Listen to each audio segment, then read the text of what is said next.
what's up everybody? It's Scott the Frozen Gamer, and I'm going to be doing something a little different today. A lot of people have been going through their most anticipated games of 2025, which is awesome. I watched like all those videos.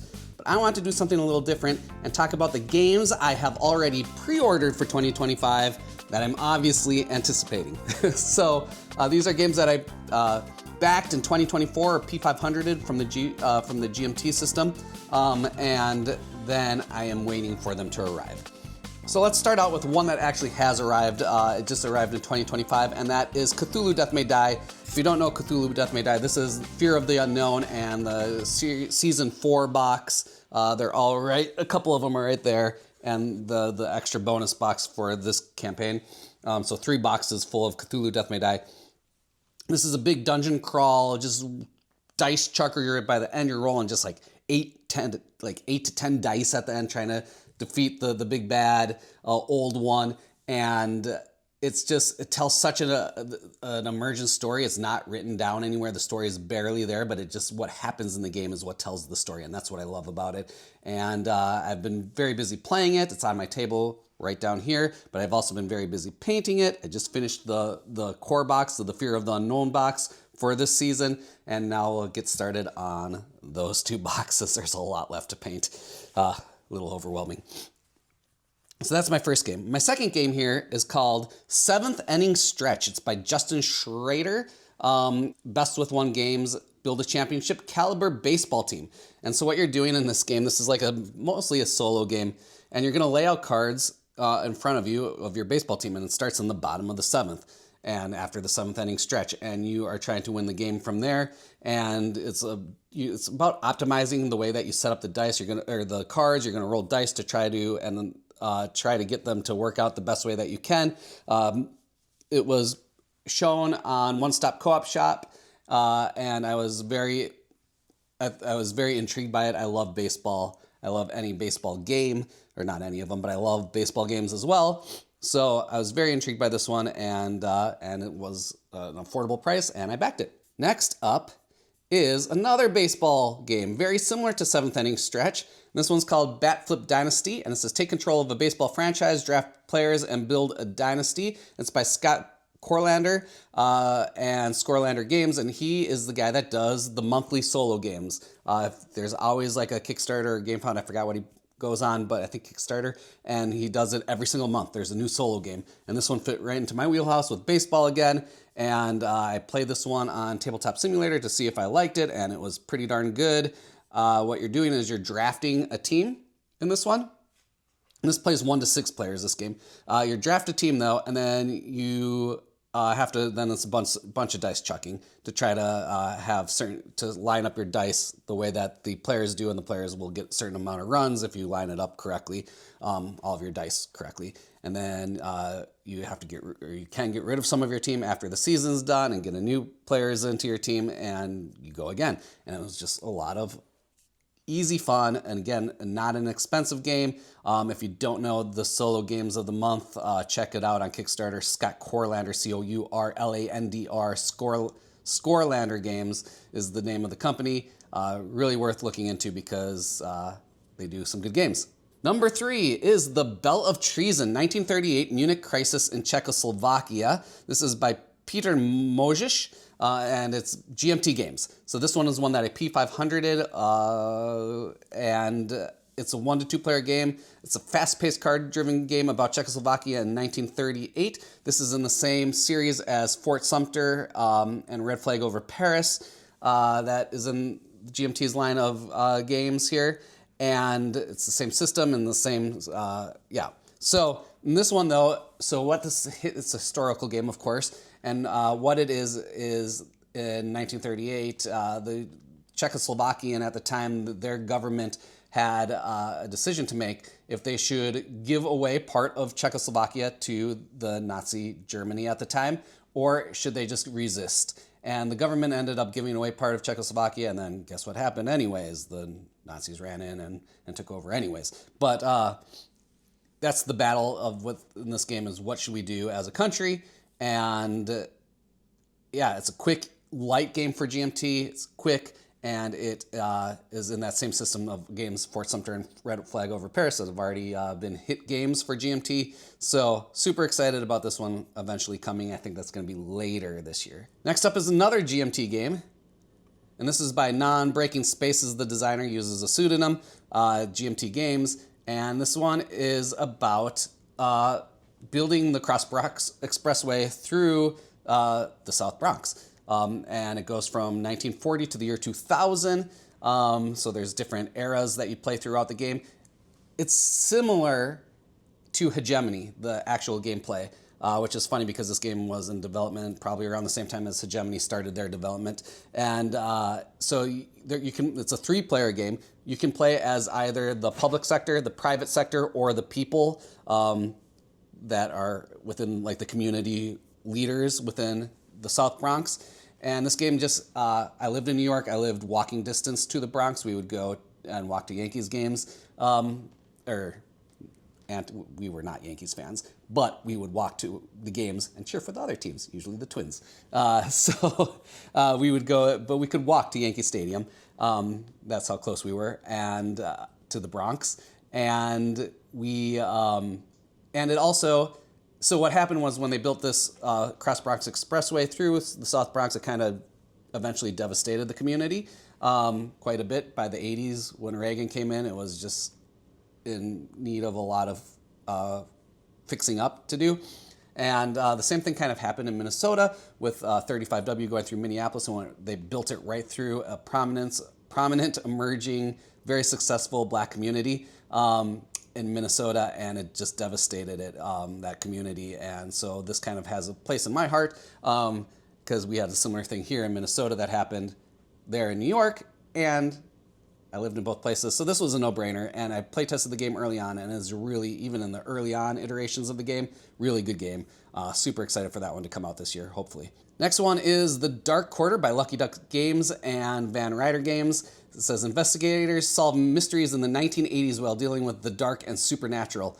So this is designed by Evan Derrick from Van Ryder Games, who also worked on Final Girl, and so it takes place in New Orleans in the 80s, and you're dealing with like this dark underbelly of New Orleans, trying to solve these like ghost and monster things going on in the city, and which is a theme that I think is super cool. Also, I believe it uses the Destinies. I've never played Destinies, but I think it uses Destinies, some of the systems from Destinies, mixed in with like using the app, like you do kind of with Lucky Duck's Chronicles of Crime games. So I'm not a huge app person, but with Chronicles of Crime, and I didn't love Chronicles of Crime. I thought it was fun, but I didn't love it. But I loved the way the app worked in that game and how it made something that wouldn't have been accessible at all as a board game to make it that it could actually be played as a board game. I thought that was really cool.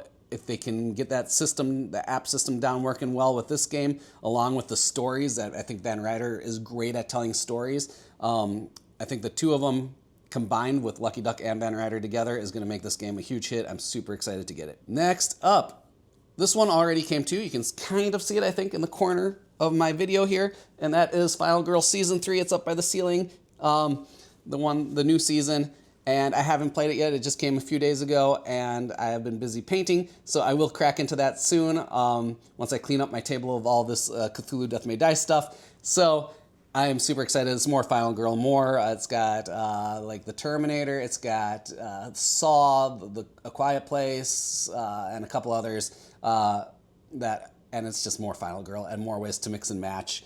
And yes, just really excited about all of that. Next up after Final Girl is the game I'm probably most excited about, to be honest, out of all of these, and it's called First Monday in October by Talia Rosen. Being produced by Fort Circle Games. Fort Circle Games did Votes for Women, is probably their most notable one. Big historical game company that has just tons of history within the box included with the game.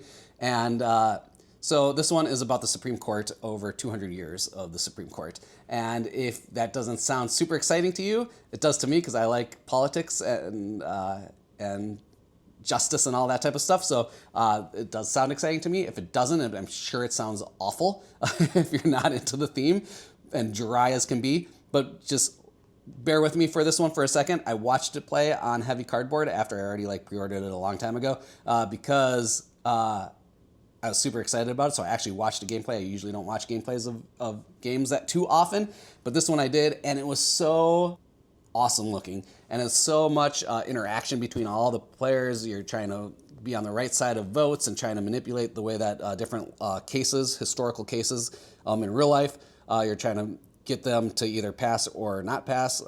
Yeah, and it looks so good. It looks amazing. I'm super psyched about it. Definitely check it out. Watch Heavy Cardboard's video on it, which is, I believe, is posted on on Board Game Geek. Let me check here real quick. Yeah, the live play is on Board Game Geek. Check it out because it is such a good play. And I'm super excited about it. Talia Rosen worked on this for like 10 years, and I know Jason Matthews from GMT worked on the development side with Talia, and yeah, she just made an awesome game here. After first Monday in October, we're staying in historical realm, and we're going back to GMT this time. And this one's going to be coming soon, and I'm super excited. It's called In the Shadows, Resistance in France, 1943 to 1944. It's a 2-player card-driven war game, and it is on the very light side of GMT games, so very accessible.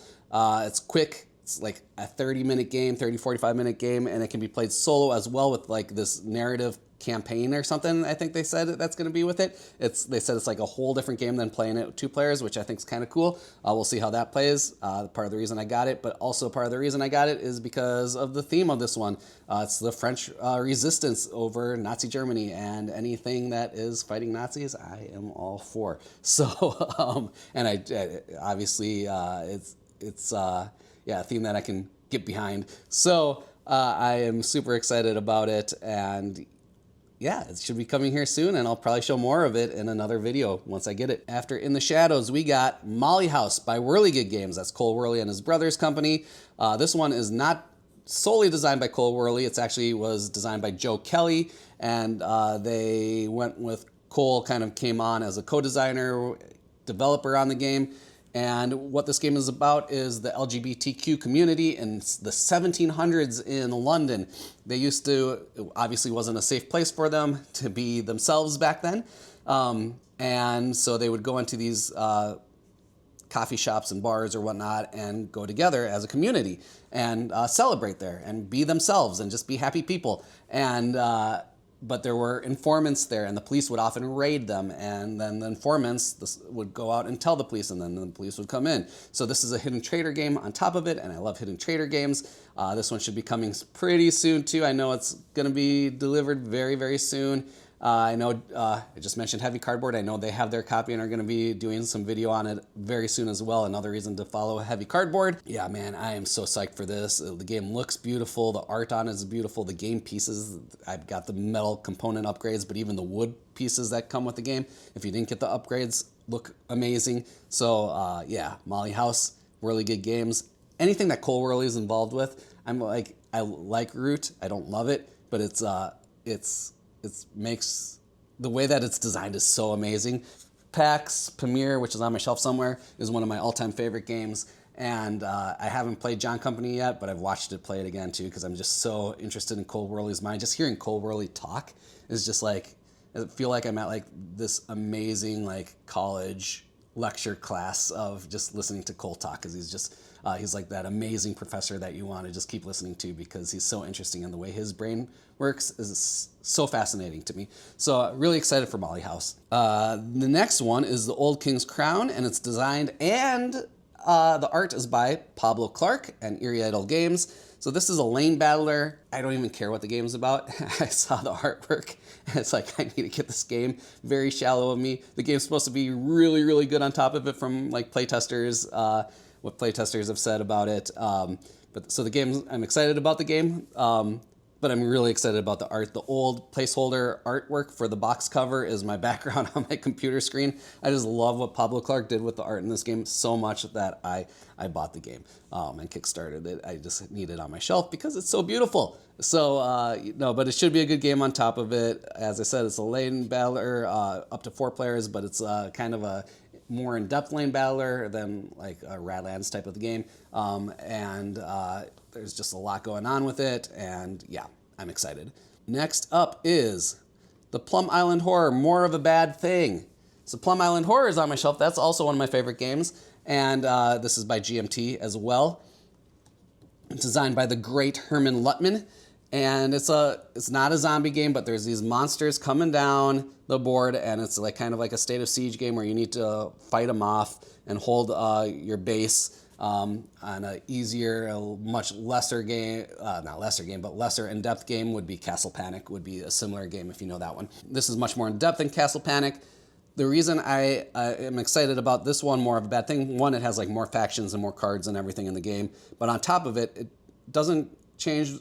It doesn't change the game too much, but what it does is it makes it harder. The base game, what GMT said was they kind of wanted to make it family-oriented, or I think Herman actually said that. They kind of wanted to make it a more family game out of it. But in the meantime, as gamers that aren't going to be playing that with our families, it was a little on the easy side. And you could have a chunk, the last 15% of the game, you're just kind of there trying to survive. You've already had the game won, but you need to finish out the game.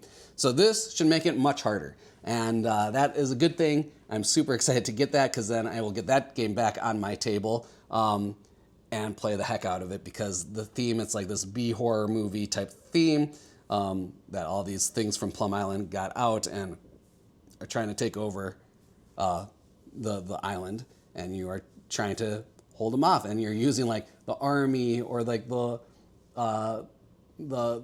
politicians are have their own faction. There is the faction of like just the neighborhood people. It's just so funny. And it's such a good game. Next up is Shakespeare's First Folio by Fort Circle Games. So a lot of historical games here. Shakespeare's First Folio so Fort Circle, again, does all these like in-depth historical games with all this extra stuff. I was going to bring out a prop. I keep kind of looking off in that direction because that is where I keep, I am an actor. I got my MFA in acting from Columbia University back in the day. And so I did a lot of Shakespeare study. And not only do I own the complete works of Shakespeare, I also own a complete First Folio of Shakespeare. And so the First Folio is what his first printing was, and it has changed over time to what we kind of, a lot is the same, but some stuff has changed over time to the complete works that we use today. And as an actor, especially going back to the First Folio, you can kind of glean certain things that might have been Shakespeare's intentions that didn't quite make it over to the complete works, and it gives you just more in depth as an actor. So I saw this game being made, and I was like, whoa, I need this. I don't even care what it's about. I need this game. It's Shakespeare's First Folio. There's not a lot of good Shakespeare games out there. But then I saw what was involved with it. One I saw was it's Fort Circle Games, so that's already got me excited. But then it has set collection, trick-taking, and worker placement all mixed together, and I like all three of those mechanisms, so very excited. This one is by Kate and Kevin Bertram, the owners of Fort Circle. So this one I hope is coming out in 2025. It's listed as 2025, so excited for that one. Now we'll go to Roth next.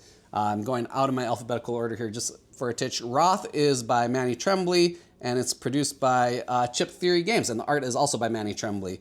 And so Chip Theory Games is from Minnesota, and I've always wanted to support them, but their games are so heavy. And so, there's so many rules in their games, and they're deep, and they're almost like lifestyle games. So we're talking like Too Many Bones and oh my gosh, Burn Cycle, all those games, right? And more. And so their games are just too involved for me. Like I can't, at this point in my life, I just don't have the time to invest into them, into these lifestyle type of games. And so but I've wanted to support them because they're a big Minnesota company. And so Roth has come out, and it's a lighter game. It's like the weight is a 1.5 on the scale of 5, on the BGG scale of 5 for complexity. And it's an area majority game, which I love. There's dice rolling in the game, which I like. And yeah, so it is, I'm excited for it. The art is amazing. It's kind of got like this Radland style, like neon art that Manny Tremblay did.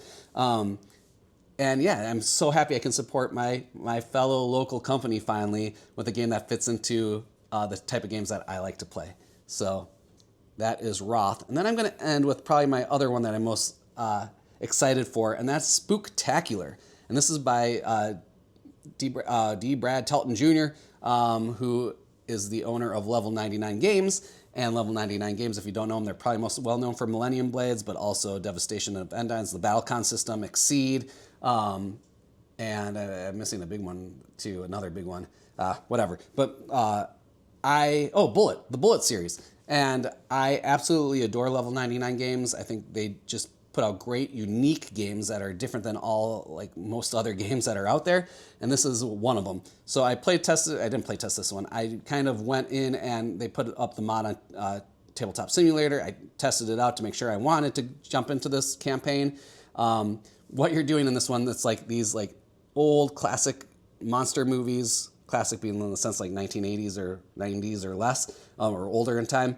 And the movies are like coming out of the screen, not the monsters themselves, but like the whole movie's like attacking all the patrons that are going to see the movie, and they're like devouring them. And that is the goal of the game. And there's 20 different movies in the game and that you can play from, and they all have very unique, they're all completely different, and how they work and how they play together is just, it's got that, it's not like so asymmetrical like Root, but it's kind of got that vibe to it that you're playing like very different styles, or Cosmic Encounter. It's like the chaos of all these different styles playing together and meshing together to make this amazing game. And I tried out a bunch of different factions in this game, the movies in this game, when I was monkeying around with it on Tabletop Simulator. And yeah, I'm just super excited. And they all interact so well and so differently. And you're going to have such different games by not only who you play with, but what factions are in the game. The game board looks great. There's like little details in the game board that are so funny, like just cobwebs and like stuff you'd see in a movie theater that like when you go to the movies, you'll like look in the corner and you'll see like the fake plant with like a little bit of cobwebs on them that they never cleaned up. Stuff like that is just throughout the floorboard coming up slightly. It's just great, the details they put into the game board. The art of all the different movies is outstanding art in the game. And it's a light game. It's very light. It's got a weight of 2 right now, but that's off of very few ratings, and it will be roughly around there though, from what I would say. It's a very, very, very light game. Yet it's super exciting. I'm super glad to have this one coming into my collection in 2025. And that's all my games that I have for 2025 that I pre-ordered in 2024 or earlier, some of these much earlier. And so I'm really excited to get these all to my table. What are the games that you pre-ordered that you want to have? And please like and subscribe. I'm at 200 subscribers. Finally, I've hit the 200 mark, hoping to get to 500 by the end of the year. So let's do that. Help me out, and I'll keep helping you out with these videos and talking about games. So that's it. Peace. Stay cool. See you next time.